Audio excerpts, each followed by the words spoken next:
Fala, torcedor alvinegro, tudo bem com você? Sou o Rafa Carvalho, do Radar Glorioso.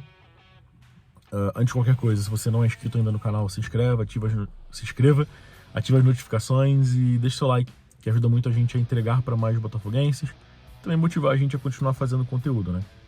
Tô gravando hoje dentro do carro, meu filho tem um jogo da categoria de base hoje, vai começar já já, e aí eu queria trocar essa ideia rapidinho com vocês, antes de começar aqui, e também para eu gravar um vídeo menos irritado. Ontem na live eu tava bem irritado com o Botafogo, gravei um vídeo pro TikTok bem irritado também. E hoje aqui um pouco mais sereno e olhando pro jogo no dia seguinte, né? Por uma infelicidade eu botei uma blusa verde, sem pensar em nada. Mas enfim. A gente vai falar sobre o Botafogo, sobre o que deu errado ontem, sobre o que deu certo, que pode dar alguma esperança pra gente. O Botafogo foi eliminado da Copa do Mundo de Clubes e de um jeito que a gente não esperava, né? Acho que se a gente perdesse pro PSG, pro Atlético de goleada, seria menos doloroso, talvez, do que perder pro Palmeiras, que é um rival caseiro, um rival doméstico aqui, do jeito que foi. Mas enfim, a gente vai falar mais sobre isso depois da vinheta.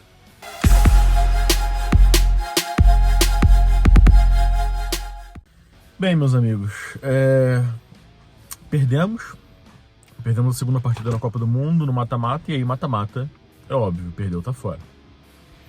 O Botafogo perdeu para o Palmeiras por 1-0, num jogo, como eu falei no começo do vídeo. Quando saiu a escalação do Botafogo, que a gente viu ali, né, o Danilo Barbosa, o Marlon Freitas e o Gregory jogando de volante, eu já imaginei que algo nesse estilo pudesse acontecer. E eu, sendo sincero, imaginei que isso pudesse acontecer até antes, tá? Até nos 90 minutos mesmo. Eu acho que demorou até muito pro Palmeiras encontrar esse gol. Eu vou começar falando dos pontos negativos e depois daquilo que a gente pode salvar dessa partida. O Paiva montou um time com o mesmo esquema que ele tinha montado contra PSG e contra Atlético para jogar contra o Palmeiras. E eu não tô menosprezando o Palmeiras, tá? Eu falei isso no vídeo rápido que eu gravei ontem, na live do pós-jogo. Mas não precisava ter esse medo todo do Palmeiras. O Botafogo tinha condições de botar um time um pouco mais ousado, um pouco mais pra frente para jogar contra o Palmeiras. E ontem eu fui muito... Ó, galera chegando pra torcida do jogo aí. E ontem fui muito criticado, né, no TikTok, porque eu falei que o Botafogo foi covarde. Eu fui muito criticado por botafoguenses e por palmeirenses, porque o palmeirense disse que o Botafogo não foi covarde, foi o Palmeiras que jogou muita bola. E o botafoguense disse que contra PSG e contra Atlético a gente não criticou. E de fato não. Contra PSG e contra Atlético, times de uma prateleira maior do que a prateleira do futebol brasileiro, sem dúvida nenhuma, era necessário um time mais cauteloso, para não dizer retrancado, para jogar por uma bola. E contra o Palmeiras não precisava disso. É só a gente olhar o futebol que o Palmeiras jogou na Copa do Mundo toda, né? O Palmeiras teve muita dificuldade contra o Inter Miami. Quando o Inter cansou, o Palmeiras conseguiu achar os seus gols. Trabalho de resistência e de efetividade do time do Abel. Mas não precisava disso contra... O Botafogo não precisava fazer isso contra o Palmeiras. Não precisava se fechar todo, joga com 3 volantes contra o Palmeiras. O Botafogo, com essa escalação, deixa o Savarino numa posição ruim para ele, que não é a posição que o Savarino joga centralizado. E o Savarino ontem estava num dia terrível, terrível. O Savarino ontem, ele não acertava domínio de bola. Teve uma jogada no segundo tempo que a bola vem para o Savarino devagar até, não foi nem uma bola muito forte, né? Que às vezes um passe mal feito, não. Foi um passe bom que foi feito pro Savarino, e a bola bate no pé dele e vai pra frente, ele não consegue dominar a bola. E eu não quero jogar a culpa da eliminação pro Savarino. É um cara muito importante, dois mais importantes pra gente na campanha do ano passado toda. Mas o Sava jogando de ponta esquerda não existe. Ele não consegue chegar, ele não consegue marcar, enfim. Mas vamos lá. De novo, não culpo o Savarino, mas o Paiva ontem ele fez, assim, a pior escalação possível para jogar contra o Palmeiras. Deixou o Estevão sozinho com o Vitinho, e o Estevão teve muita liberdade para fazer o que queria, até que dobrou a marcação por lá. O Estevão brincou. Teve até um lance de um gol, né? Um outro gol que foi anulado pro Palmeiras, que o Estevão com muita liberdade pela esquerda. E ontem não aconteceu o que aconteceu, por exemplo, contra o PSG, que o Alan dobrou na direita para marcar junto com o Vitinho. Ontem isso não aconteceu, porque o Alan me parecia estar jogando um pouco mais à frente. Não sei se foi orientação, se foi do próprio jogador. O Alan parecia estar um pouco mais à frente.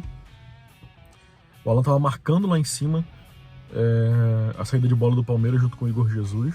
Tem alguns lances que a gente vê o Alan subindo para marcar junto com o Igor Jesus, e assim, errado também, né? Bom, mas eu acho que o principal culpado disso foi o Paiva, tá? O culpado da eliminação do Botafogo foi o Renato Paiva. Assim como o culpado, ou responsável pro Botafogo chegar onde chegou, foi o Paiva também. Então, assim, é até difícil a gente crucificar o Paiva agora, mas ontem ele botou um time covarde em campo. Uma escalação covarde, não time, não jogadores, mas a escalação covarde. Pontos positivos, tá? John, partidaça do John, que partida do John. Se não fosse por ele, era pra ter sido pior. Tanto que ele foi eleito, né, o jogador da partida.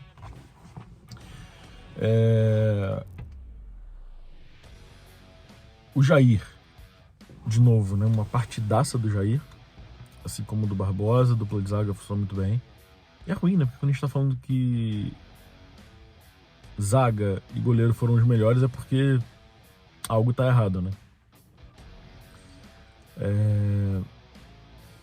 O Caio Pantaleão entrou muito bem.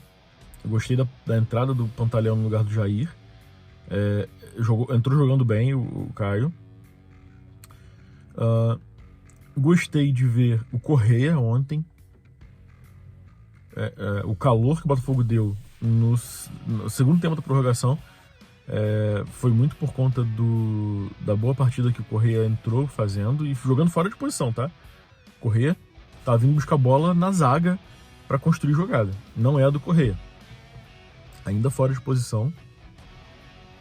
O Arthur Cabral fazendo muito bem o pivô, e funcionou algumas vezes ali, mesmo que naquele abafa, naquele desespero do Botafogo na prorrogação, deu para ver funcionando bem a dupla Cabral e Correa, que dá esperança pra gente pro resto de temporada, né? É o que nos resta daqui a 15 dias, praticamente, o Botafogo volta a campo contra o Vasco. E o Igor Jesus vai embora e a gente vai ter que ver esses caras jogando bola. Correa e Cabral serão aí provavelmente o ataque do Botafogo, desde que o Paiva não invente alguma coisa. Mas a gente pode salvar alguns jogadores, né? O Montoro tem muita qualidade, mas ontem não entrou 100%.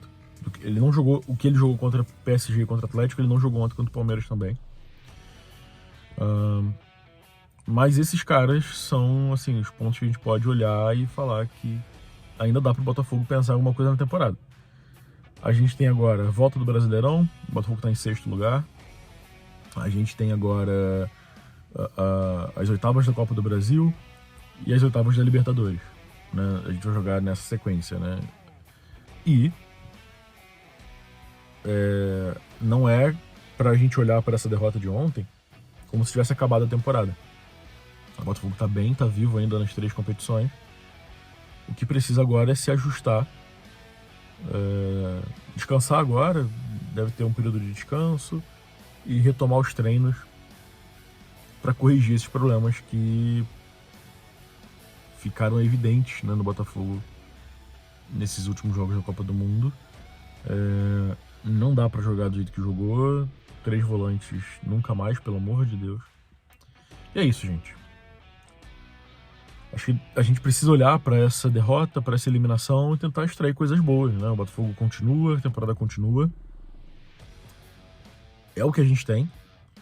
Eu duvido muito que aconteça alguma coisa com o Paiva agora. Enfim, acho que nem está em cogitação do Paiva ser demitido, coisas assim. Nem algo que eu acho que deveria acontecer. Enfim, é dar continuidade e a gente segue na torcida e na expectativa do que vem aí pro Botafogo na temporada. Obrigado por você ter ficado até aqui. E a gente se vê. Obrigado por você ter ficado até aqui. Se você não é inscrito no canal ainda, se inscreva, deixe seu like, ative as notificações. Isso tudo ajuda muito a gente a crescer o canal, a entregar para mais torcedores alvinegros.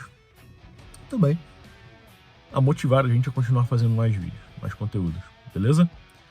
Obrigado e até a próxima.